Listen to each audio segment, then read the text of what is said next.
He called me into his glass office on a Monday morning when the air still smelled of burnt coffee and unfinished tasks. The transparency of that room was supposed to symbolize leadership. Instead, it was a stage built for humiliation. Half the staff didn't even bother pretending to work. Their keyboards stopped mid-click as their eyes followed me. I knew something was wrong the moment I stepped in. His lips were curled into a smirk, and his chair reclined like a throne he never earned. My report had saved the company from a multi-million-dollar breach 6 months earlier, yet his expression suggested I had interrupted his royal procession. As soon as I sat down, he flipped through the stack of documents in front of him without reading a single line. He didn't care about the figures, projections, or security protocols I had meticulously built. The company operated on my system, but he treated it like a Wi-Fi password, useful but invisible. He tapped the papers with a single finger, paused, and asked whether I believed I deserved recognition for doing my job.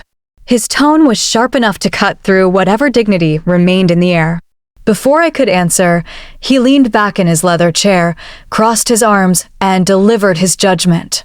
According to him, I lacked something he called emotional maturity. The accusation came out like a verdict rendered after a trial I never attended. He intensified his stare, waiting for me to panic or defend myself. I remained silent, confused as to how composure had become a flaw. The glass walls reflected our conversation, amplifying his voice until it seemed the entire department was listening. He must have sensed my discomfort because he struck again, this time aiming for a wound he expected to find. "If you can't handle pressure, go cry to your parents." The words echoed, louder than any reprimand I had ever received. They didn't land like criticism. They landed like dismissal. A few employees gasped. Others choked on laughter, pretending to hide their amusement behind screens and coffee mugs. My face burned, not from shame, but from calculation. He believed he had shattered my confidence. What he didn't realize was that humiliation can either break a person or transform them into a ledger of consequences. I chose the latter. I walked out of his office with footsteps heavier than anger. Every joke whispered behind my back became fuel. I didn't storm out, slam doors, or issue threats.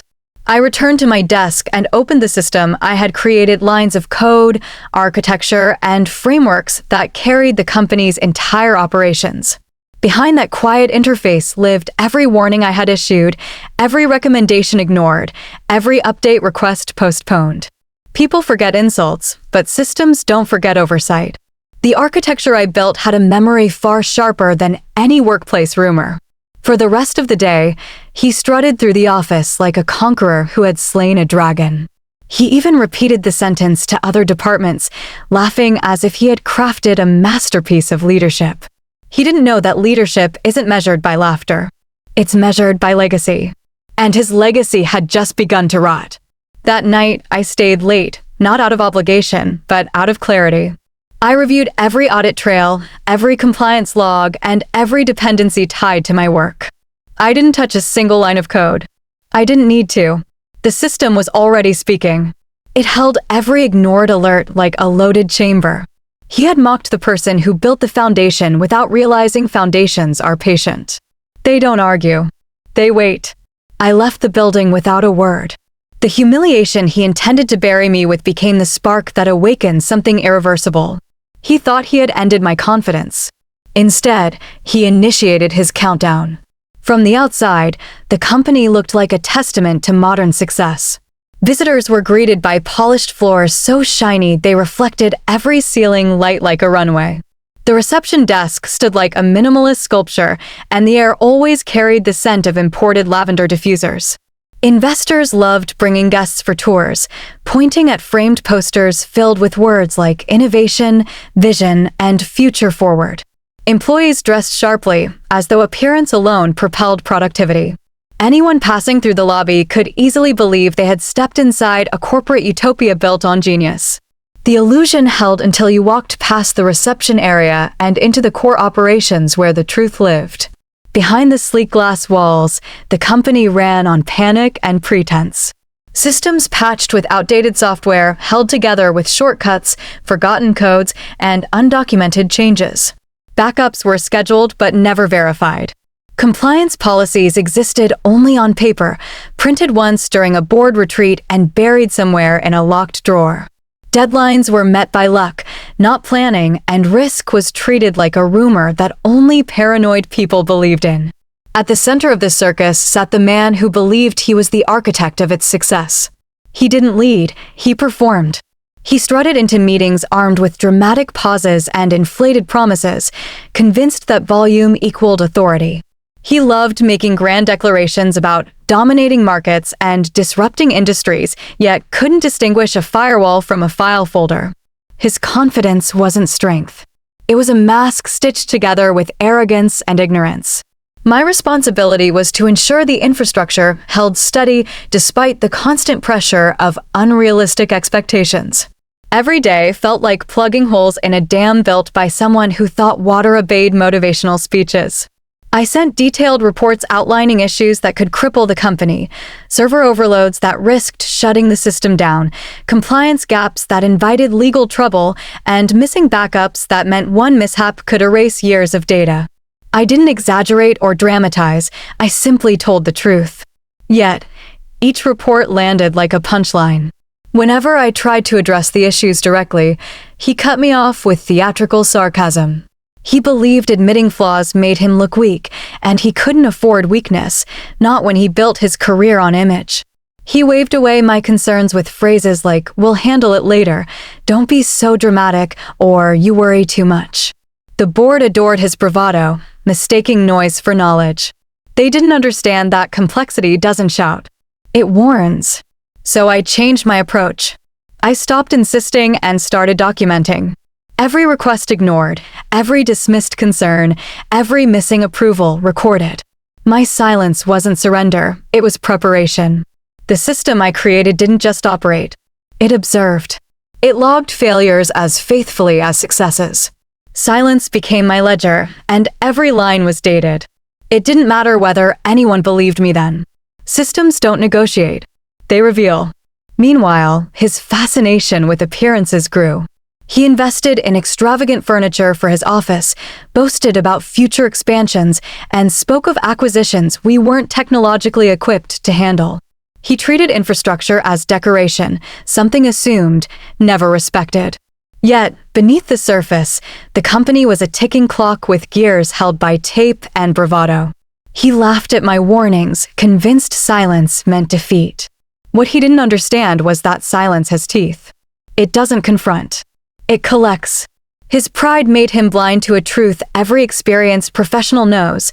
Success built on image collapses at the first push of reality. And reality was already knocking. While he polished speeches for investors, the system waited patiently, storing every oversight he ignored. The company didn't run on innovation. It ran on illusion. And illusions don't survive impact. Success has a strange way of finding the wrong address. In his case, it arrived gift-wrapped, delivered to a man who didn't know what to do with it except pose beside it. His entire career was built like a house assembled from other people's bricks. Every idea he praised as revolutionary was something he overheard, misinterpreted, and claimed as his own. He didn't innovate. He harvested. He didn't lead. He curated illusions that made others believe he was indispensable. The turning point came after the system overhaul I completed 6 months earlier. It wasn't a simple upgrade. It was a reconstruction, architecture, security layers, disaster recovery modules, improved workflows, reduced latency, and an interface that finally spoke the language of efficiency. It took nights of skipped dinners, early mornings, and the sort of mental precision only people who understand both code and consequences possess. When I submitted the final report, I expected acknowledgement for the team, not fanfare. Instead, he turned my work into his audition. At the quarterly board meeting, he marched in with a presentation so polished it could have sold ice in winter. My diagrams appeared on the projector, stripped of my name, as if the lines of code had written themselves. He spoke with the confidence of a craftsman who built everything with his own hands. He gestured at charts, repeated buzzwords he barely understood, and spoke about strategic alignment and proactive optimization, phrases he memorized but couldn't explain if pressed. Each nod from the board fed his ego like, from that day forward, executives treated him like a visionary. They invited him to interviews, asked for his insights, and handed him decisions he wasn't qualified to make. He accepted the spotlight as though it were proof of his genius. With each handshake, he sold a narrative built on my architecture. He strutted across the office floors, nodding at people like a king surveying loyal subjects, unaware that behind every royal parade stands an army carrying the burden. His deception deepened as opportunities grew. Investors scheduled private meetings with him, asking about future expansions, platform integrations, and infrastructure capacity. He responded with the ease of a magician, confident no one would look behind the curtain. When someone asked how the system handled concurrent processes, he replied with a rehearsed smile and a phrase so vague it held no meaning.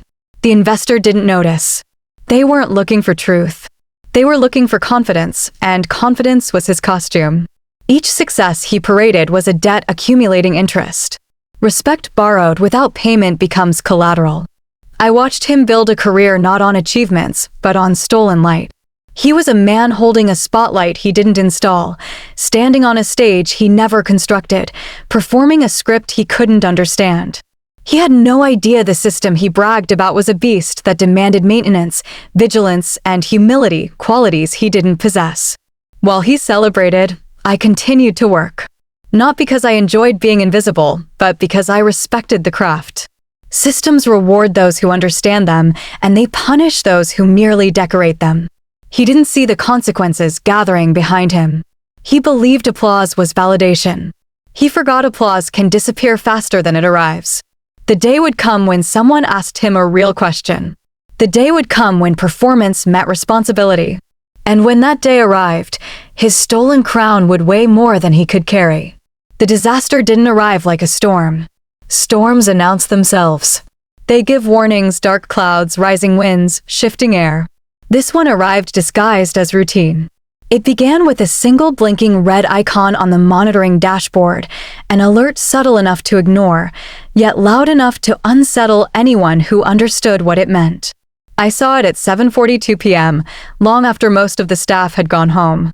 The alert signaled not malfunction, but strained resources stretched past safe capacity, systems gasping for room to breathe. I sent him a message immediately.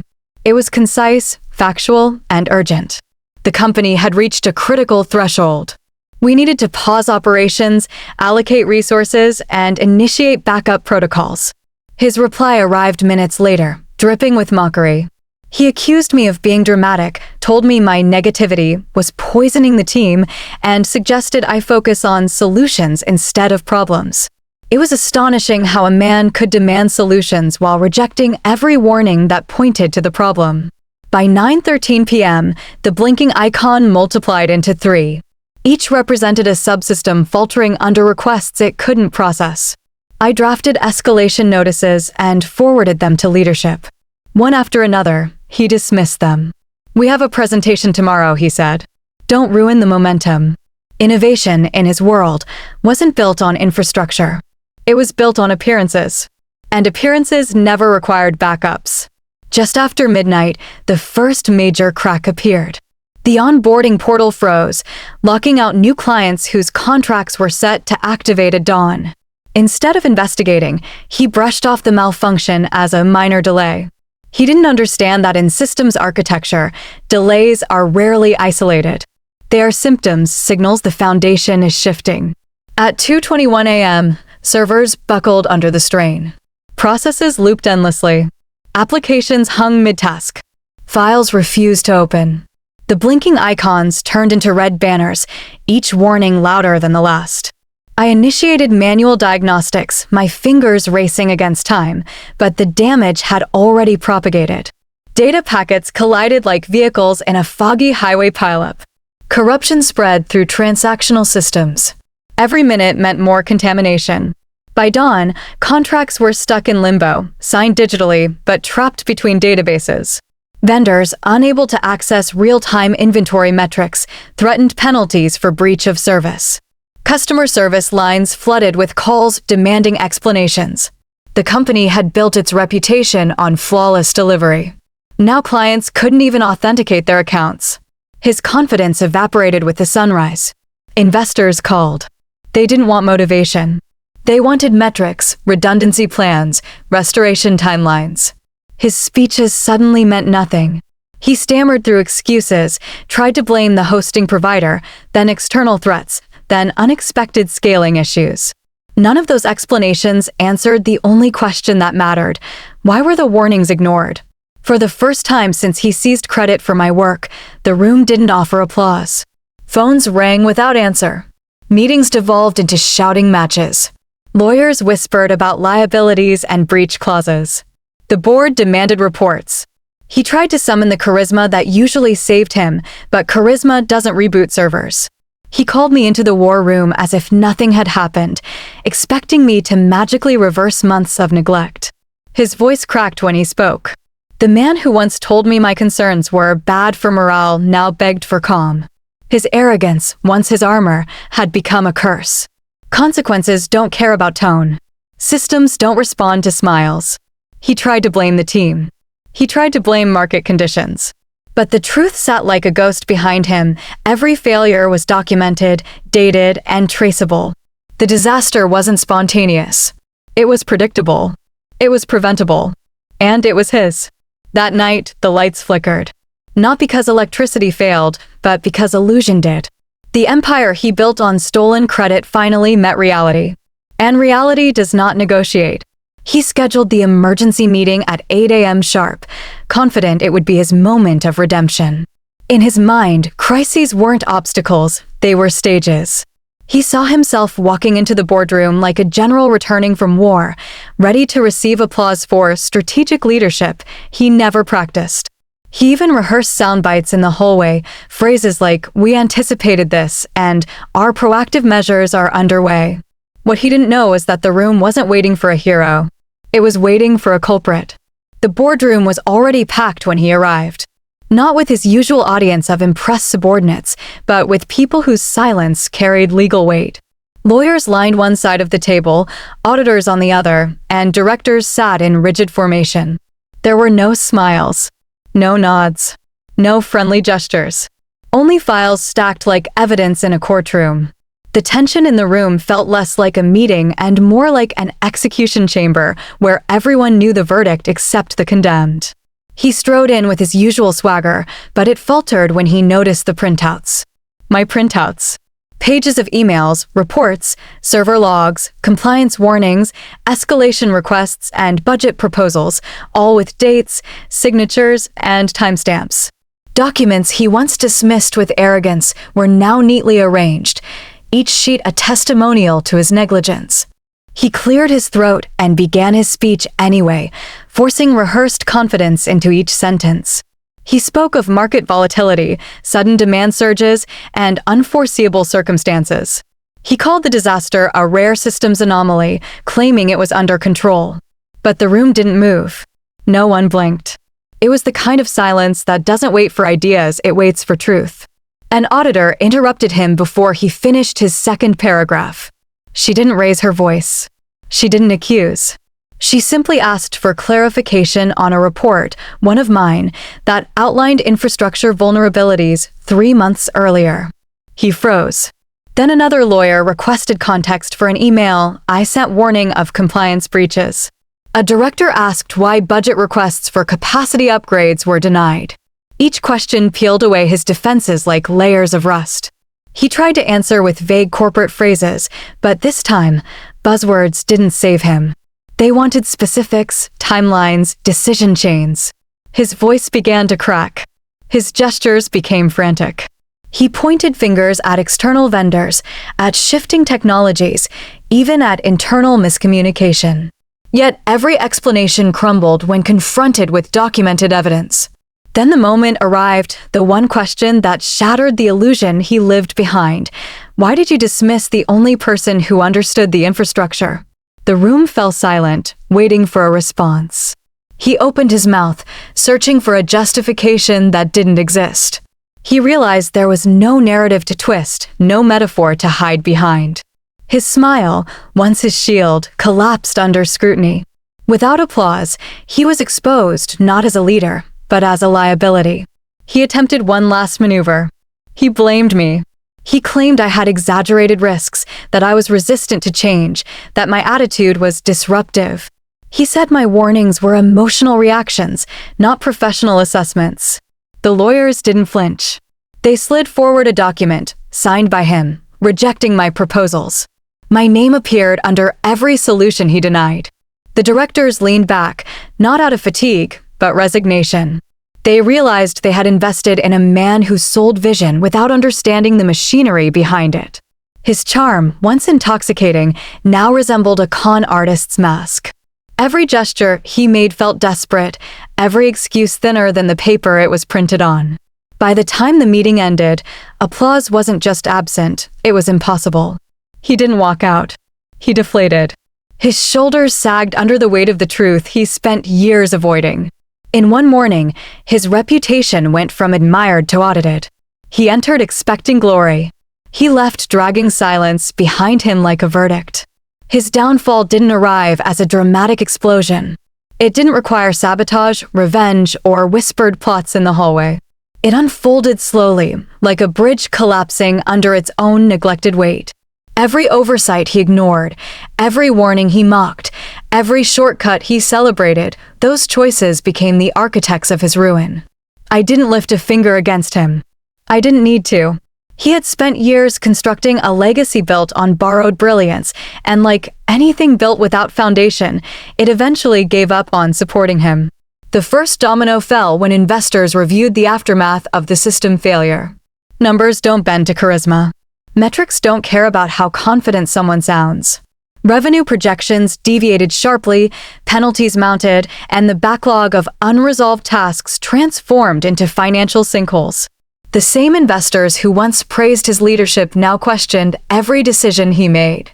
Meetings that used to end with congratulations now ended with silence and suspicion. Soon after, regulatory bodies stepped in. Compliance reports he previously ignored were now mandatory reading for federal auditors.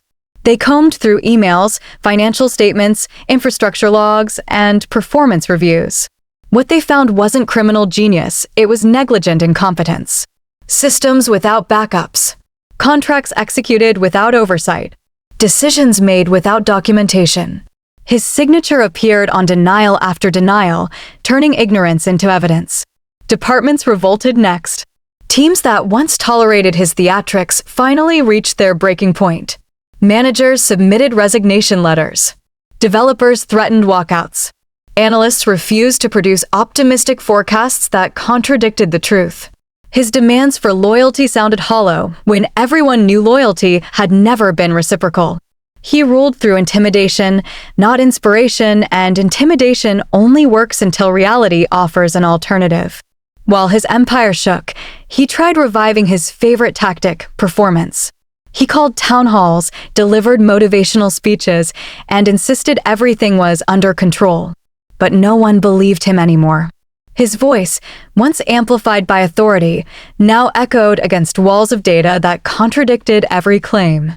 Confidence without competence can fool a crowd for a moment, but competence without confidence eventually reveals who is doing the real work. The irony was exquisite. The man who told me to cry to my parents now needed the very expertise he dismissed. The system that once propelled him upward now refused to respond to his commands. His requests became increasingly desperate. He tried calling late at night, asking for advice, searching for shortcuts. But shortcuts don't exist when the truth finally arrives. I didn't return to save him. I returned because the board insisted. They didn't want apologies. They wanted results, signatures, and someone who could resurrect the infrastructure. I walked into the office not as an employee, but as a consultant. My badge opened doors his influence no longer could. My name, once ignored, now appeared in board minutes, contracts, and emergency memos. Every hour of my time cost more than a week of his salary. He had spent years devaluing the person who built his kingdom. Now, restoring it required paying a price he could no longer negotiate. He watched me from a distance, shoulders slumped, ego fractured. He tried to smile, as if pretending nothing had changed, but the room no longer belonged to him. Respect had migrated. Authority had shifted. His leadership was now a relic, mocked quietly and forgotten quickly. His fall didn't require a villain. It required truth. He had mistaken applause for achievement and confidence for competence. In the end, no push was necessary. The tower he stood on wasn't knocked down. It simply collapsed once the lights came on. He approached me one afternoon in the hallway, shoulders slumped, voice softened, as though rehearsed humility might undo months of arrogance. The man who once barked orders now spoke in hesitations. He tried to apologize, stumbling over phrases like misunderstood intentions and emotional pressure, hoping contrition could reconstruct what his ego had demolished. But apologies, no matter how eloquent, cannot reverse architecture. Systems aren't emotional, they are literal. They record what was done, not what someone wishes they had done. His words floated uselessly, like confetti thrown at a structural collapse. The sentence he used to humiliate me, "If you can't handle pressure, go cry to your parents," was no longer an insult. It had evolved into a monument. What he believed was a moment of dominance had become a lifetime of consequence. People began repeating it not because it was clever, but because it was foolish. It was the corporate equivalent of last words a condemned man utters before pulling the wrong lever. What he dismissed as a punchline became the rope that tightened around his professional reputation. Journalists seized on it first. They adore irony, and his story was dripping with it. Headlines flourished across industry blogs. The executive who mistook arrogance for leadership, mocked engineer becomes company's last hope, and the devastating crescendo, he told him to cry, then cried for help. That sentence became the soundbite of his downfall, replayed in interviews, dissected in articles, and analyzed on podcasts. It spread faster than any marketing campaign he ever funded. Employees followed suit. In break rooms, during lunch, even in private chats, the quote resurfaced whenever systems failed or leadership blundered. It became a joke told with shaking heads, not laughter, a cautionary tale disguised as office gossip. New hires learned the line on their first week, not as part of onboarding, but as folklore. His name no longer inspired awe. It triggered winces. No one feared him anymore. They pitted him. Competitors, always eager to pounce on weakness, used the story as ammunition. During industry summits, they quoted the infamous sentence to warn others about the danger of confusing authority with expertise. He became synonymous with caution, a living reminder that leadership without insight is not leadership, it is liability wrapped in confidence. Companies used his story to reinforce training materials, advising managers never to dismiss specialists simply because their value doesn't sparkle under fluorescent lights. Then came the academic judgment, the cruelest of all. Business schools, leadership institutes, and corporate seminars began studying him as a case study. Not the inspirational kind where leaders rise despite adversity. The other kind, the tragic blueprint of hubris. PowerPoint slides featured his quote beside graphs illustrating the collapse that followed. Professors dissected his decision-making process like forensic analysts. Students took notes on his behavior, not to emulate it, but to avoid repeating it. His sentence, once spoken casually, became a scar etched into institutional memory. He didn't lose his job immediately. That would have been mercy. Instead, he lost something far more important: credibility. When credibility fractures, there is no glue strong enough to mend it. Titles can be reassigned, bonuses restored, reputations rebuilt, but trust, once punctured, leaks forever. People stopped asking for his opinions. They stopped copying him on emails. They stopped associating his presence with solutions. Eventually, silence replaced authority. He still had an office, but the door no longer opened onto influence. He walked through hallways without acknowledgement, like a ghost haunting a kingdom he once claimed. His voice, once loud enough to shake confidence, now carried the weight of irrelevance. That was the price of a single sentence. Not the words themselves, but the arrogance behind them. He believed insults fade.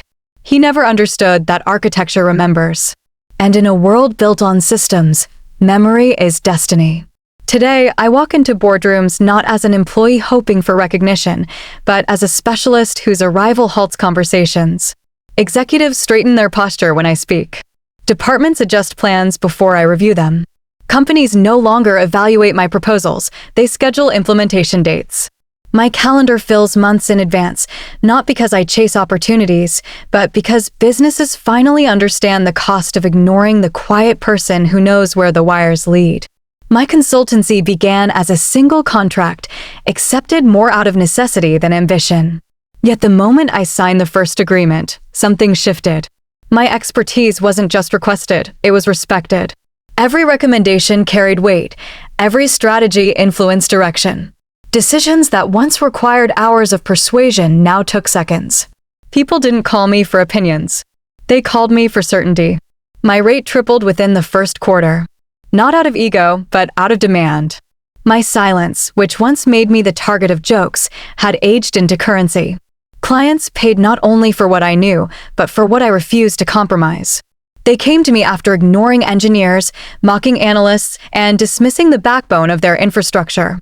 They arrived humbled, asking for the exact expertise one man once believed wasn't worth listening to. I never sent a message announcing my success. I didn't post triumphant updates or quote motivational slogans. I didn't parade revenge disguised as wisdom. I let results speak, and results speak louder than pride. My career grew not because I fought him, but because he fought reality, and reality always wins. He had unknowingly crafted the perfect foundation for my ascent. His arrogance pushed me out of a role where I was undervalued and into a world where companies compete for specialists who understand the architecture beneath the surface. He gave me something no performance review ever could: clarity.